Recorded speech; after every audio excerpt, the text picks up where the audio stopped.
क्या आपने कभी पूर्ण सूर्य ग्रहण देखा है? जी हाँ, मैंने देखा है। और हो सकता है कि आप में से कई लोगों ने ये पूर्ण सूर्य ग्रहण देखा होगा।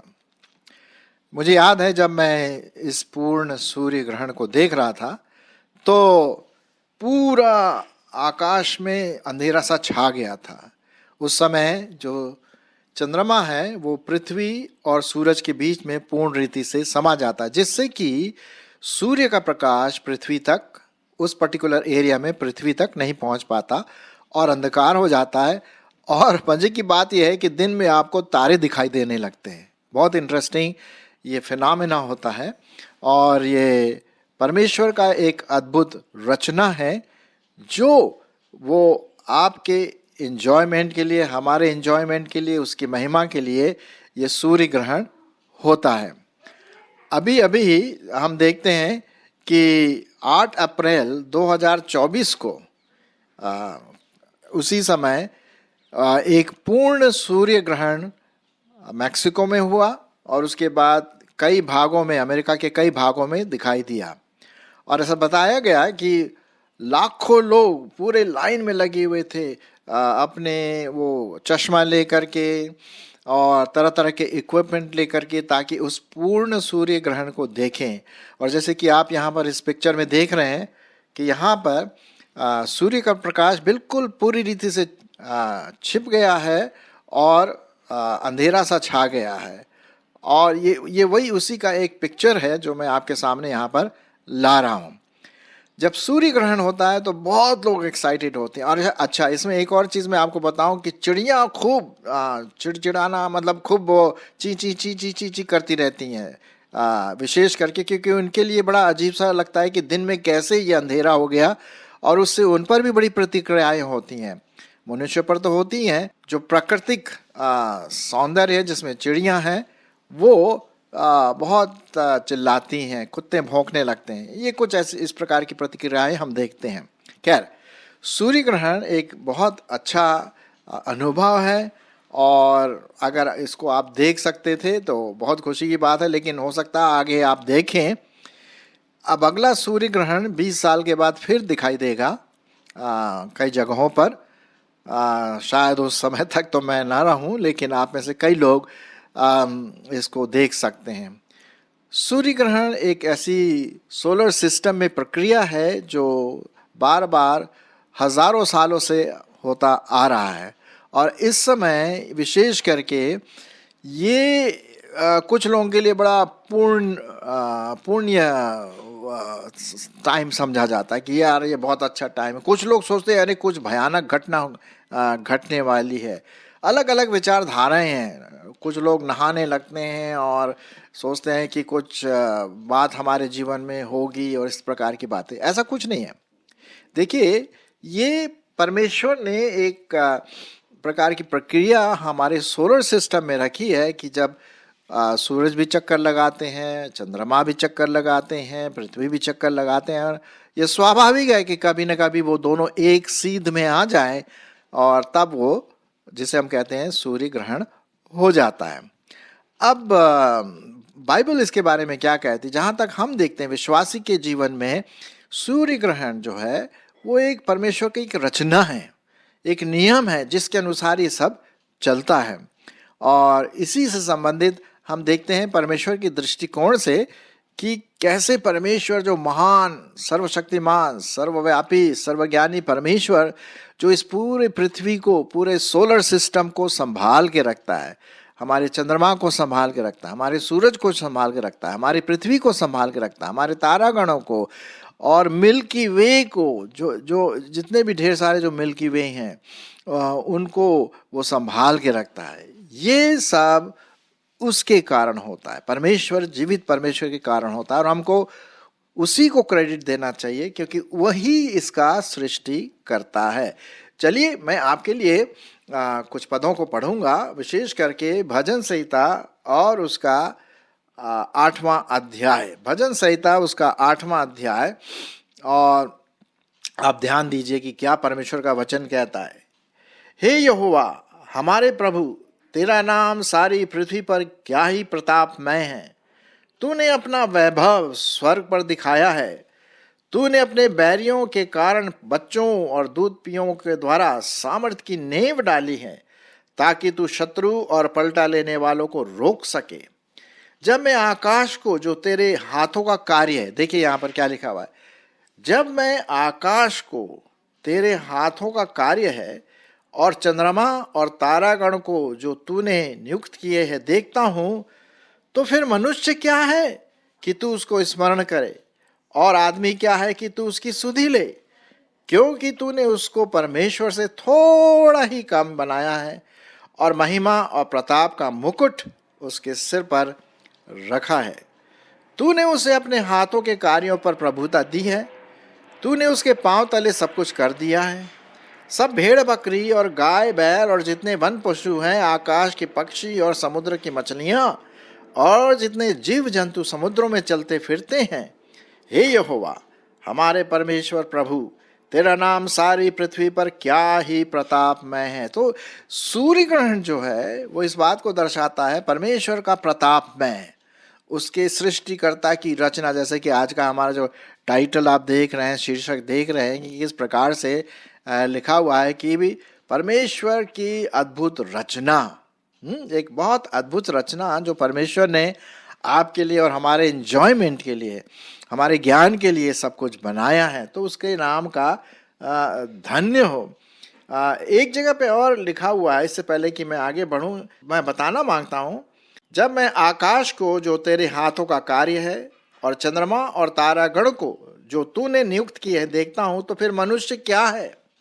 आपको पता है, मैं एक कमेंट्री सुन रहा था कि जब अमेरिका में 8 अप्रैल 2024 को ये प्रक्रिया हुई सूर्य ग्रहण की, तो लोगों ने ये बताया कि जब हम ये सूर्य ग्रहण देखे तो हमें बिल्कुल अपने आप को बड़ा छोटा महसूस किया। अरे साहब, इतना ज़बरदस्त महान आकाश में ये प्रक्रिया हो रही है, सूर्य ग्रहण हो रहा, हम क्या है यार, पृथ्वी में छोटे से एक तिनके के समान है। तो लोगों ने कहा कि हम अपने आप को बहुत ही छोटा महसूस कर रहे हैं जो आकाश की तुलना में, सूर्य की तुलना में। बहुत इंटरेस्टिंग है। वो लिखा हुआ है कि तूने उसको क्या किया, मनुष्य को थोड़ा ही कम बनाया है, जो स्वर्गदूतों से थोड़ा ही कम बनाया, और जो मनुष्य है महिमा और प्रताप का मुकुट उसके सिर पर रखा हुआ है। कितना ज़बरदस्त है। आपको पता हमारे मिल्की वे में कितने तारे हैं?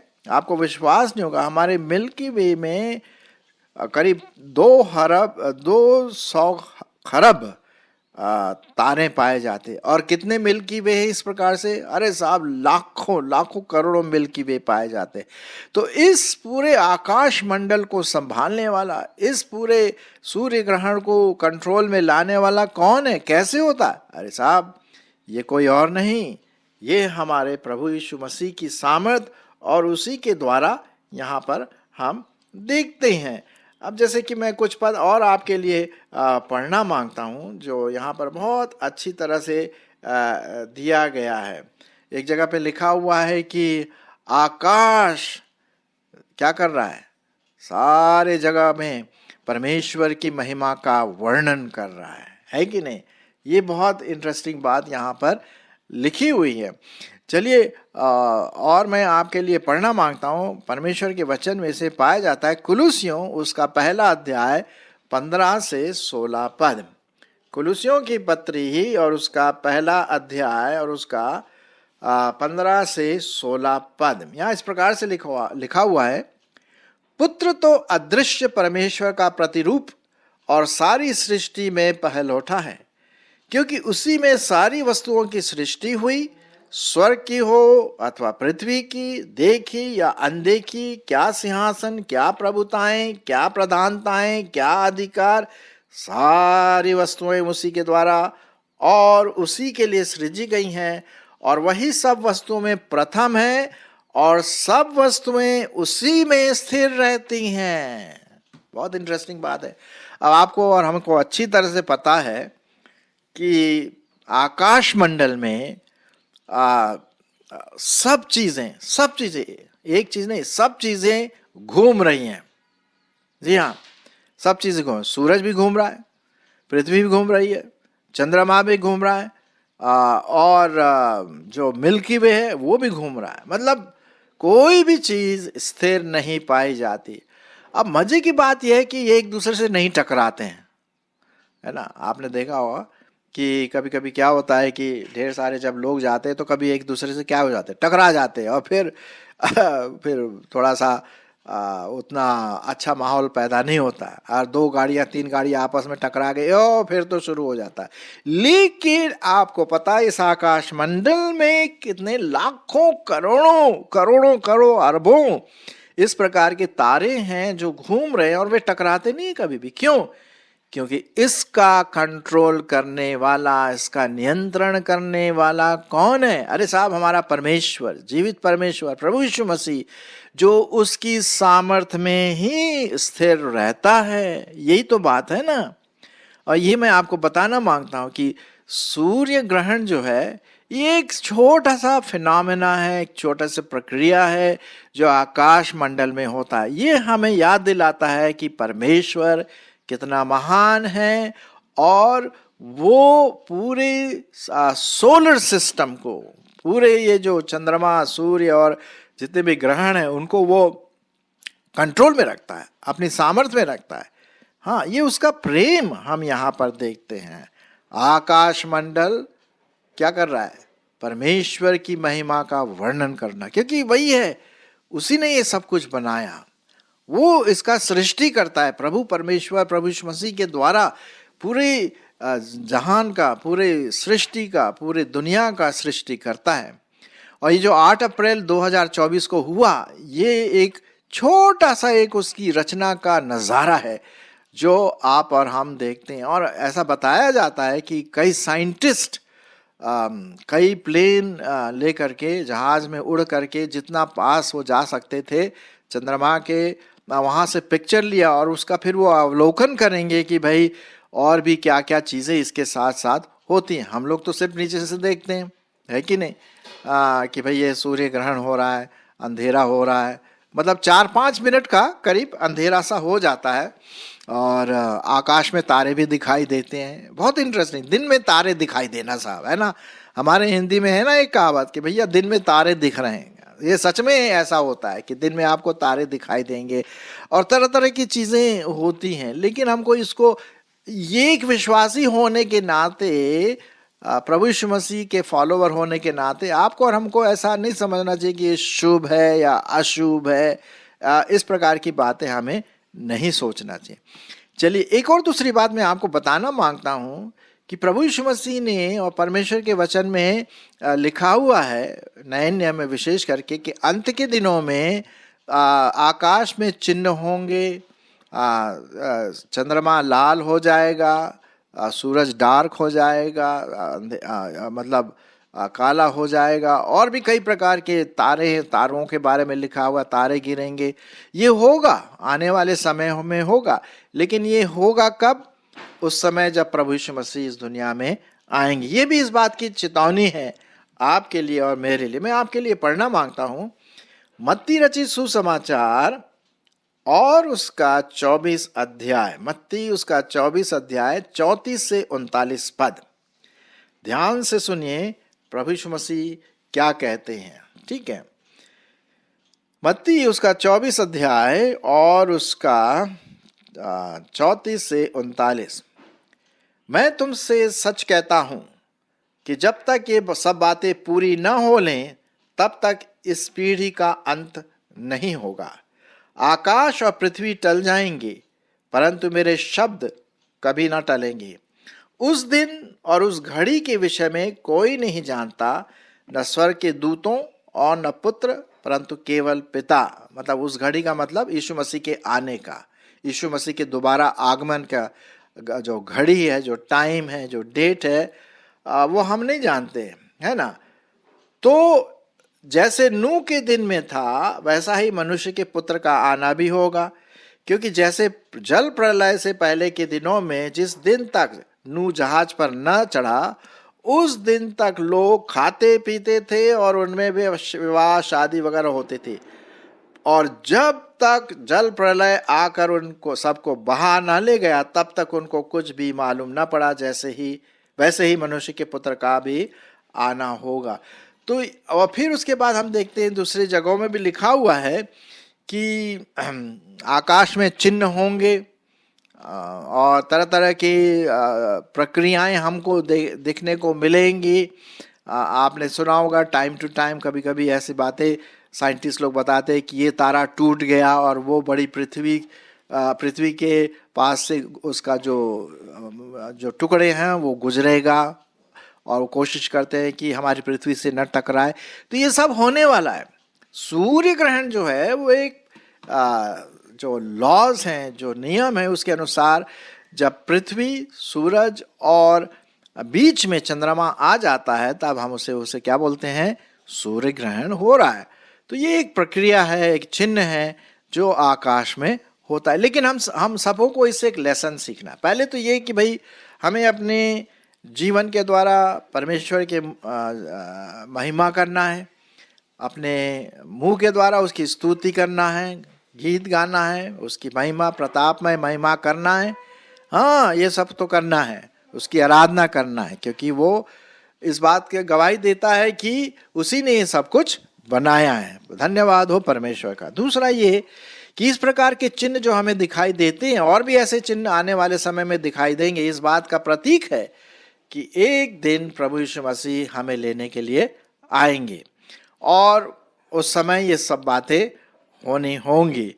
तो हमें अपने आप को सावधान रखना है, अपने आप को अवगत रखना है, और हमें परमेश्वर के वचन के प्रति, परमेश्वर के प्रति, अपने कलीसिया के प्रति विश्वास योग्य बने रहना। भाई इतना तो हमें सीखना है, क्योंकि वही है जो इन सब बातों को कंट्रोल में रखता है।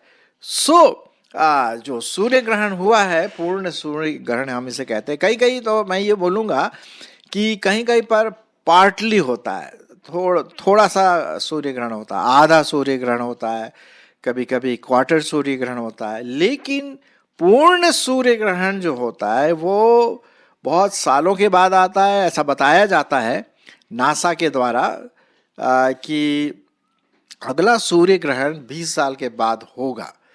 तो अब चलिए उसमें अगर आप रहे या हम रहे तो हम शायद देख पाएंगे, लेकिन मैं तो नहीं देख पाऊंगा। लेकिन ये देखा या नहीं देखा वो अलग बात है। लेकिन जो प्रिंसिपल है, जो सिद्धांत, वो ये है कि हमें परमेश्वर की समीप आना है, उसको धन्यवाद देना है उसकी सृष्टि के लिए जो उसने बनाया, सुंदर सृष्टि, आकाश मंडल, आकाश गंगा, सूरज, चांद, सितारे, ये सब कुछ उसने बनाया, हमें उसका धन्यवाद करना। दूसरी बात, यीशु मसीह की बाट जोना है, क्योंकि जब तक हम यीशु मसीह के आने का इंतजार नहीं करेंगे तो हम कैसे प्रभु में बढ़ेंगे, ये तो सोचने वाली बात है ना। तो ये तो बहुत इंटरेस्टिंग बात है जो परमेश्वर ने आपके लिए और हमारे लिए दिया है। तो हमें इसको दूसरों के साथ शेयर करना है। अब इसमें आप शुभ और अशुभ की बात न रखें, है ना। कई लोग बोलते हैं अरे ऐसा शुभ है, कोई बोलता है अशुभ है, कोई ये करता, कोई वहाँ जाता, यहाँ जाता।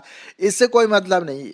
हमें सिर्फ परमेश्वर के वचन पर ध्यान देना है और उसकी जो रचना है, जैसे कि सूर्य, चंद्रमा, तारागण, बिलियंस अपॉन बिलियंस, करोड़ों करोड़ों अरबों तारे हैं जो उसने बनाया हमारे लिए, उसको धन्यवाद देना है, क्योंकि वो हमारा सृष्टि करता है, आकाश का सृष्टि करता है और पूरे सोलर सिस्टम का सृष्टि करता है। वो उसको संभालता है अपने हाथों से। तो ये तो परमेश्वर का धन्यवाद होना चाहिए ना। तो आइए हम इस सूर्य ग्रहण को जो हुआ है अभी 8 अप्रैल को, वो जो फिनोमेना, जो प्रक्रिया, उसके लिए हम परमेश्वर का धन्यवाद दें और तैयार रहें कि भाई ये बात प्रकट करता है कि प्रभु यीशु मसीह जल्द हमें लेने के लिए आने वाले हैं। क्या हम तैयार हैं? और ये बात हम दूसरों के साथ भी शेयर करें और बताएं कि भाई आप क्या तैयार हैं। प्रभु यीशु मसीह को अपने जीवन में ग्रहण करें और उद्धार पाएं और अंत में अनंत जीवन के सहभागी हों। तब तक जो परमेश्वर ने हमें दिया है चारों तरफ सुंदरता, सृष्टि की सुंदरता, उसको एंजॉय करें और उसको देख करके परमेश्वर की महिमा करे। धन्यवाद।